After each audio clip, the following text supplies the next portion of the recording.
Salut, c'est Seb. Alors aujourd'hui, bien écoute, je voulais te parler de tourisme et plus spécifiquement de tourisme en Thaïlande et ce que ça va avoir comme répercussion à l'avenir. Tu vas comprendre un peu plus tard. Si tu ne me connais pas encore et si tu découvres cette chaîne, eh bien moi je suis expatrié en Asie depuis 2010. Ça fait maintenant très longtemps et bien avant qu'il y ait tous les digital nomades qui s'y ruent comme aujourd'hui. Mais toujours est-il que, eh bien, si ça t'intéresse de creuser un petit peu sur l'expatriation, sur le voyage, sur la liberté d'une manière générale, je t'invite à t'abonner à la chaîne pour ne pas manquer les prochaines vidéos. Donc pour revenir un petit peu sur la Thaïlande et les perspectives, j'ai vu un article il n'y a pas très longtemps en fait qui émanait du ministère du Tourisme et qui donnait un petit peu les chiffres de l'année 2019 et puis surtout les perspectives à 10 ans de ce qui va arriver et de l'orientation finalement de ce que va prendre le pays. Et c'est important de le savoir parce que moi qui suis installé, effectivement ça va avoir des répercussions réelles dans mon quotidien. Donc l'idée aujourd'hui c'est quoi? C'est que grosso modo la Thaïlande annonce à peu près 40 millions de visiteurs, de touristes donc, ce qui est déjà considérable. Mais pour la première année, en fait, je crois, du moins, ne pas me tromper en le disant, c'est la première fois dans l'histoire en fait que les Chinois représentent plus de 50% du total des personnes qui viennent visiter le pays. Ça veut dire que grosso modo aujourd'hui, eh bien évidemment la Chine, il y a de plus en plus de gens qui accèdent à un pouvoir d'achat décent qui leur permet de commencer à voyager. Et la Thaïlande étant proche, eh bien évidemment c'est une destination de choix, une destination de roi parce qu'il y a la mer, il y a plein de choses qui sont accessibles et finalement qui sont beaucoup moins chères aussi qu'en Chine. Donc tout ça pour dire qu'effectivement la Thaïlande aujourd'hui est un véritable petit paradis pour les Chinois qui ne sont pas très loin. Et donc ils ne s'en priment pas, à tel point d'ailleurs que, eh bien, en 2030, la Thaïlande espère, avec des mesures incitatives, arriver à peu près 80 millions de visiteurs, donc encore une fois, la plus grosse majorité de Chinois, entre 40 et 50 millions de Chinois. Donc ça va faire quand même à la fois déjà doubler les chiffres du tourisme, ça donne déjà un aperçu en fait de ce qui va arriver au pays, de ce que ça va avoir en répercussion eh bien, sur l'accueil, sur le volume, sur le trafic. C'est pour ça qu'à l'heure actuelle, il y a énormément de plans de développement sur les trains, sur les aéroports secondaires et que ça va être effectivement le jeu pour eux de développer des infrastructures d'une manière massive parce que 40 millions de plus, ça fait quand même une grosse différence. Là où c'est intéressant aussi à comprendre dans ce système-là, c'est qu'on a, avec notre petite vision d'occidental étriqué en général, l'impression qu'on a 100 fois le pouvoir d'achat des Chinois. Sauf que ce n'est pas vrai. Ceux qui voyagent, en réalité, aujourd'hui, ils ont un pouvoir d'achat qui est plus avancé que la moyenne des Chinois, évidemment. Et donc, ce n'est pas forcément les mêmes qui voyageraient.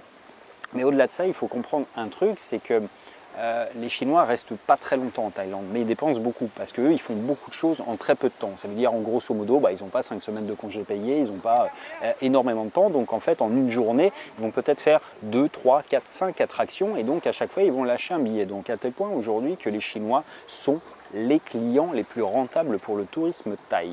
Et qu'on se le dise, tu vois, on a toujours tendance à penser que les gens dépensent, enfin que les Européens, que les Américains dépensent beaucoup plus, mais c'est pas vrai. Et d'ailleurs, une autre petite info qui est intéressante à savoir, c'est que juste derrière les Chinois, eh bien, ce sont les Indiens qui dépensent le plus. Et ça veut dire, là encore, que la Thaïlande compte en séduire de plus en plus. Aujourd'hui, je crois que c'est à peu près 2 millions d'Indiens qui viennent en Thaïlande. Là encore, ils sont nombreux. Il y en a de plus en plus qui commencent à avoir du pouvoir d'achat suffisant. Et puis surtout, il y a du monde. Il ne faut pas oublier un truc, c'est qu'on parle de deux pays qui pèsent 40% de la population mondiale. Je ne suis pas tout à fait calé sur le chiffre, mais l'ordre d'idée, c'est quand même ça. Donc évidemment, des pays comme la Thaïlande, c'est le réservoir ultime de croissance en matière touristique. C'est forcément la Chine et l'Inde, et beaucoup moins les Européens qui, en plus, aujourd'hui, ont une monnaie qui se dévalorise par rapport au baht et donc qui viennent encore moins. Donc l'idée qui est sous-jacente derrière ça, c'est quoi? C'est de dire que si tu envisages de venir t'installer dans un pays, il y a quand même des facteurs exogènes sur lesquels tu n'as pas de pouvoir et qui vont venir changer les conditions. Enfin, à mon échelle, 40 millions de visiteurs en plus dans un endroit où j'habite, par exemple, ça va changer fondamentalement la donne. C'est-à-dire qu'il y a des choses que je ne ferai plus ou que je ferai moins avec moins de plaisir ou alors que je ferai en basse saison, mais en fait… les Chinois voyagent à peu près toute l'année, en réalité j'ai l'impression, et c'est vrai que c'est pas tout à fait pareil que les mouvements massifs. Alors certes, il ne reste que 4-5 jours, et pas 2 semaines comme le ferait un Européen ou un Américain peut-être, mais toujours est-il que c'est un tourisme qui est fondamentalement différent, qui est très visible, ils se baladent beaucoup en bus très vite, enfin bref, ça crée beaucoup nuisance à mon échelle parce que voilà, les bus, c'est du bruit, c'est du machin, c'est du truc, enfin bref, ça fait beaucoup de monde et encore une fois, tout ça, ça va impacter effectivement l'endroit où moi j'habite à tel point que effectivement il y a des risques que effectivement je change tout simplement d'endroit parce que ça veut dire beaucoup trop de monde à mon goût. Moi qui ne suis pas un grand fanatique de la foule, ça va considérablement changer la donne. Donc là encore, c'est quand même important de prendre ça en compte et surtout quand on veut s'installer quelque part, c'est de dire que c'est peut-être pas pour la vie parce qu'il y a des facteurs qu'on ne pourra jamais contrôler. Et ceux-là en font partie. C'est-à-dire que contrairement aux programmes qui sont incitatifs vis-à-vis des Indiens, vis-à-vis des Chinois, il y aura de moins en moins d'appels du pied en fait, pour le tourisme européen parce que finalement, si les Thaïs ont suffisamment avec les Chinois et les Indiens, ils ont plus tendance, et ils auront raison de le faire, à donner des exemptions de visa aux Chinois et beaucoup moins aux Européens. Ça va de soi. Donc en réalité, le truc, ça a quand même des conséquences pour nous aussi, pas forcément que pour les gens qui s'installent, mais pour ceux qui veulent s'y déplacer ou du moins y rester quelques semaines, quelques mois. Donc vraiment, c'est encore une fois quelque chose dont on parle assez peu, c'est la projection dans le temps. Et tout ça, ça m'amène à une idée qui est un peu sous-jacente, mais qui est sous-jacente à ma réflexion d'une manière générale, c'est de faire en sorte de ne jamais être bloqué dans un système. C'est de dire, voilà, il y a des gens qui vont... j'ai des amis autour de moi qui ont par exemple des business, des hôtels, des restaurants et puis eux, évidemment, quand il y a moins d'Européens qui viennent, leur business il descend un petit peu parce que les Chinois vont moins au resto français que les Européens ne vont au resto français, ça va de source aussi. Donc tout ça c'est pour dire que finalement quand tu es un peu prisonnier d'un système comme ça, il te faut un plan B où il te faut vraiment préparer en fait quelque chose qui te permette de ne pas être bloqué et pas essayer de revendre un établissement ou un truc au plus mauvais moment.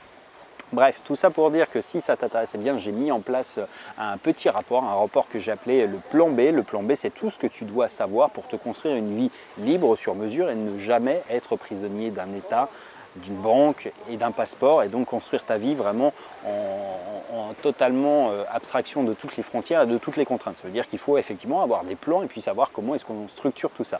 Si ça t'intéresse, tu trouveras un lien dans la description de cette vidéo. Aujourd'hui, au moment où je poste cette vidéo, il est gratuit. Je ne peux pas te garantir qu'il le restera forcément et même qu'il restera en ligne. Donc si ça t'intéresse, je t'invite à aller le télécharger tant que c'est dispo. Et en attendant, écoute, j'aimerais toi que tu me dises également en commentaire peut-être si voilà, tu t'es projeté dans les 10 prochaines années, savoir où tu seras, où tu vivras, est-ce que tu le sais déjà, est-ce que tu as des certitudes? Parce que moi aujourd'hui en fait, je me retrouve dans des moments où je me pose sérieusement la question et je me dis qu'effectivement, il va falloir que je revoie certains de mes plans pour coller peut-être un peu plus à l'évolution du monde, mais aussi à l'évolution de certains facteurs que je n'avais pas pris en compte au départ. Bref, laisse-moi tout ça en commentaire, laisse-moi un petit pouce si cette vidéo t'a intéressé, t'a rendu service. Abonne-toi à la chaîne si ce n'est pas encore fait et puis on se dit à très bientôt dans une prochaine. Ciao!